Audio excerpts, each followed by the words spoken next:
Bienvenidos a una nueva entrega de Consumidores en Acción. Bueno, esperemos que estén bien del otro lado y que, como siempre decimos, este es un espacio para educar a los consumidores y para que sepan cuáles son sus derechos y puedan, obviamente, reclamarlos y defenderlos.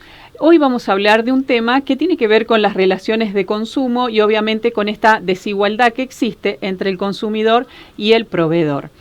En otra oportunidad ya hemos hablado de los consumidores, qué establece la Ley de Defensa del Consumidor acerca de esa categoría, y hoy vamos a hablar puntualmente de los proveedores. Bueno, ¿cuál es la definición de proveedor? ¿Quiénes son considerados proveedores y cuáles son las obligaciones que estos tienen para con los consumidores? Para eso, hoy nos acompaña Lucía Aguilar, la doctora Lucía Aguilar de la Oficina de Asesoría al Consumidor, que funciona en las instalaciones de la Asociación Empleados de Comercio. Bueno, ya le damos la bienvenida. ¿Qué tal, Lucía? Buenos días. Hola, Ale, buenos días. ¿Cómo andás? Bien, todo bien. Bueno, como dijiste, en otra ocasión ya habíamos hablado de los consumidores y de las consumidoras. Y bueno, y ahora tocó de los proveedores, que sería la otra parte de esa relación de consumo tan famosa a la cual la ley protege, ¿no?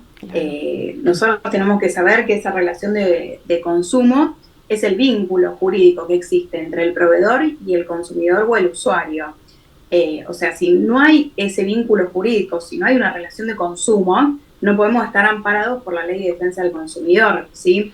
¿Te acordás que cuando hablamos de los consumidores habíamos dicho que a veces no cumplimos ese rol de consumidor final que quiere la Ley de Defensa del Consumidor? Por lo tanto, no entramos en la categoría de consumidor establecido por la ley, ¿sí? Uh-huh. Eso no significa que vamos a quedar desamparados, siempre vamos a estar protegidos, ¿sí?, por el ordenamiento jurídico, pero no por la Ley de Defensa del Consumidor.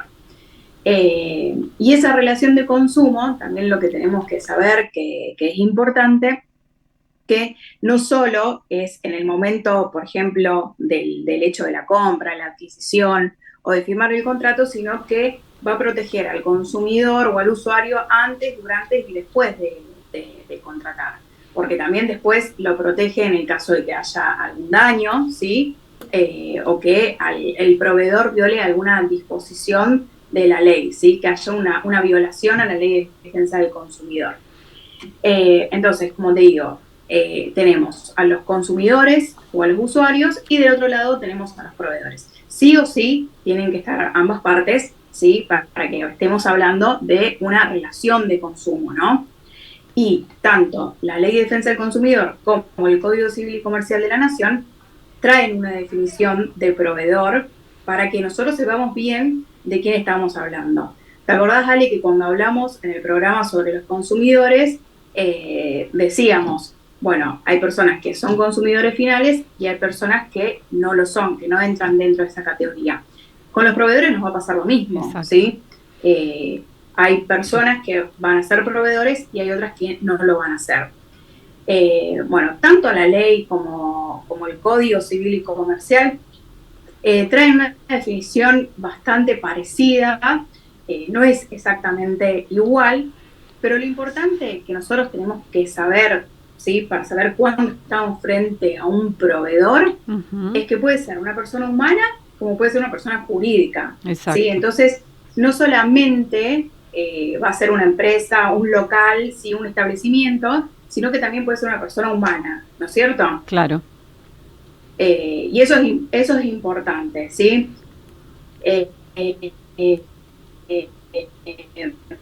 Y también lo importante es que tiene que desarrollar la idea de la cual se trate de, ¿sí?, o sea, que su sustento de vida, ¿no es cierto?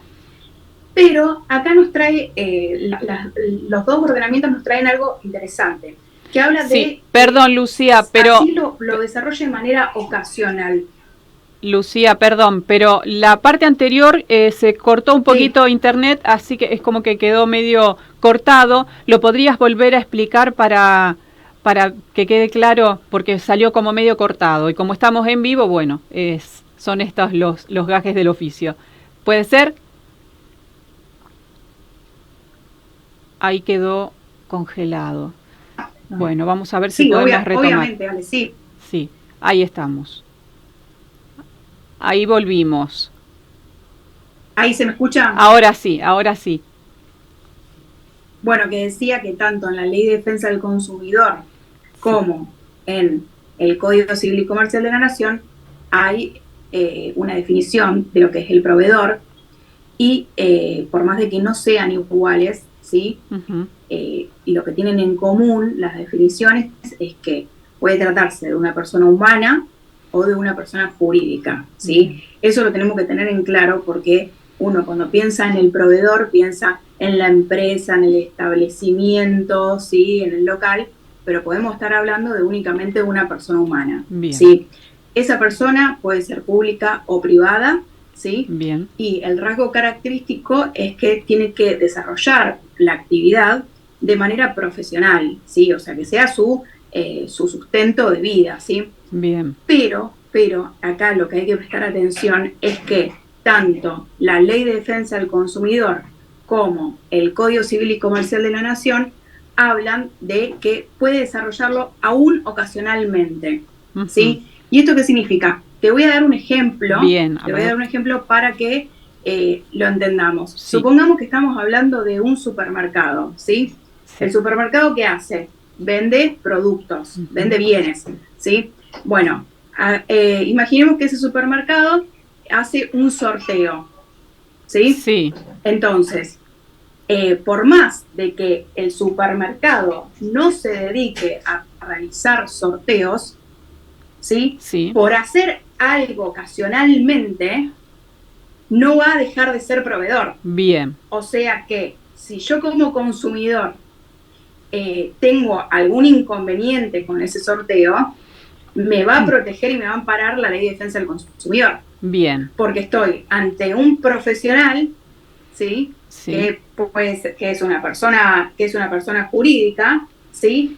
Pero uh-huh. Que desarrolla actividades todos los días, diariamente, profesionalmente, pero ocasionalmente realizó otra actividad, pero no por ello deja de ser proveedor. Bien. Bien. ¿Se entiende? Sí, quedó clarísimo. Perfecto. Ese es un ejemplo bastante fácil para entenderlo. Bien. Y bueno, y estas actividades pueden ser actividades de producción, de creación, de construcción, de transformación, o sea, todo lo que se nos ocurra, todos los lugares donde nosotros vamos a comprar, todos los servicios que contratamos, ¿no es cierto? Bien. Pueden ser de importación, de distribución, de comercialización de bienes, de servicios, siempre, obviamente, destinado a los consumidores y a los usuarios. Claro. ¿Sí? Acordémonos, siempre tiene que haber un proveedor y tiene que haber un consumidor final del otro lado. Claro. Un ¿Sí? consumidor final, eso es básicamente la clave, digamos. Exactamente, exacto.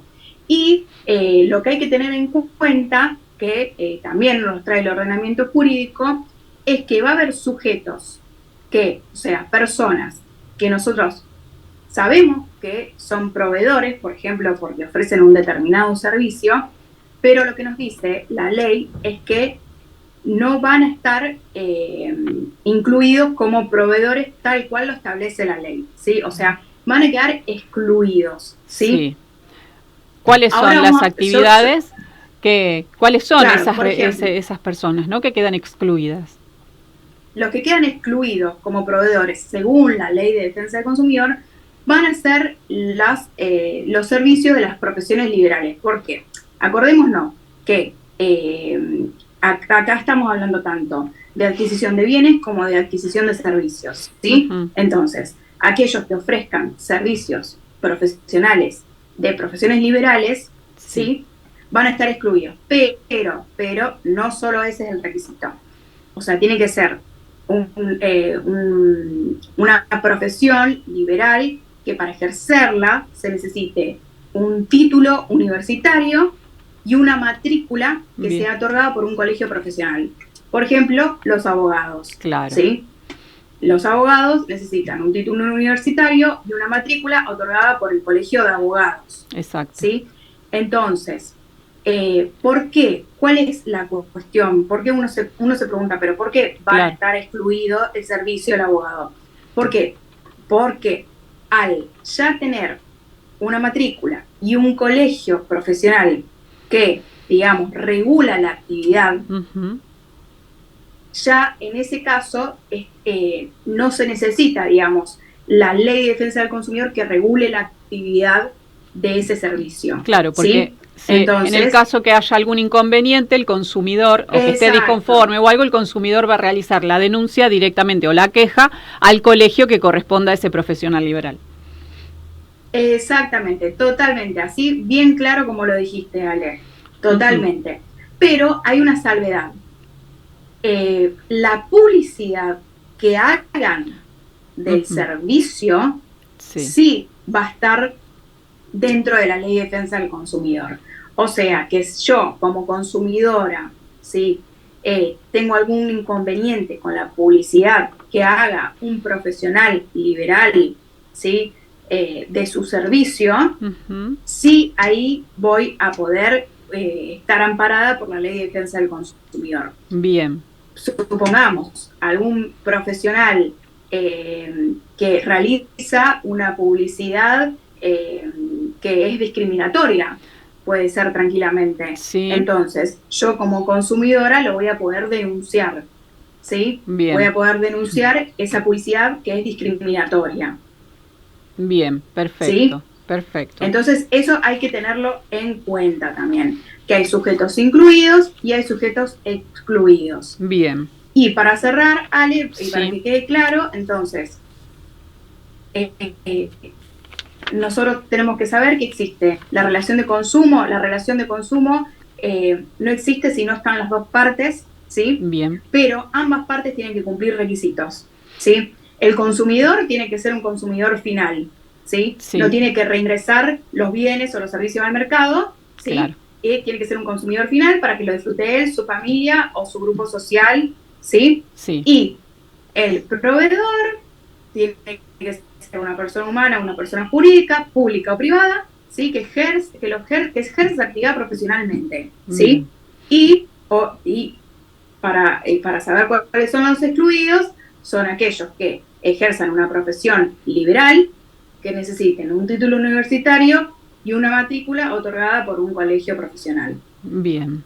Bueno, entonces quedó clarísimo. Los reclamos relacionados a esta relación de consumo, cualquiera sea el tipo de servicios o adquisición de algún tipo de objeto, de producto, se realiza con la normativa de la Ley de Defensa del Consumidor.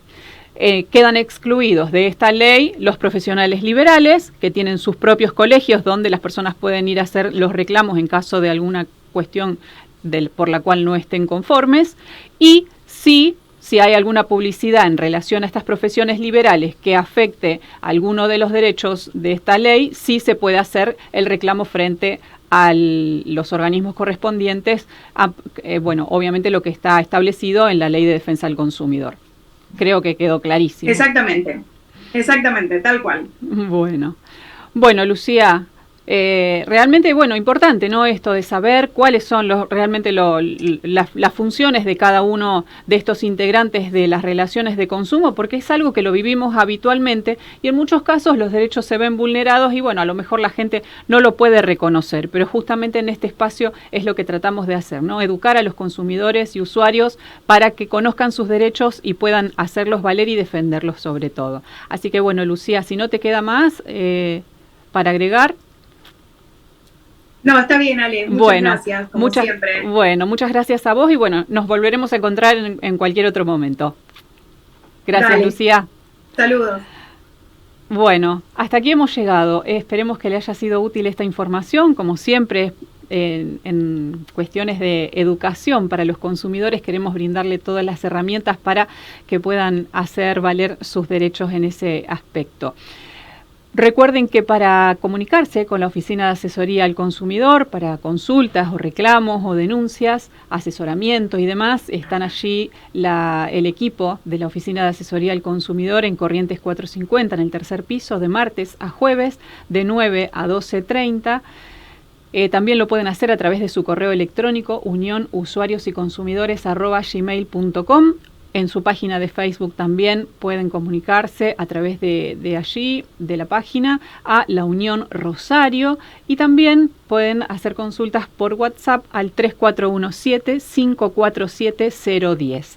Bueno, como siempre, muchas gracias por estar del otro lado y nos volvemos a encontrar en cualquier otra emisión de Consumidores en Acción.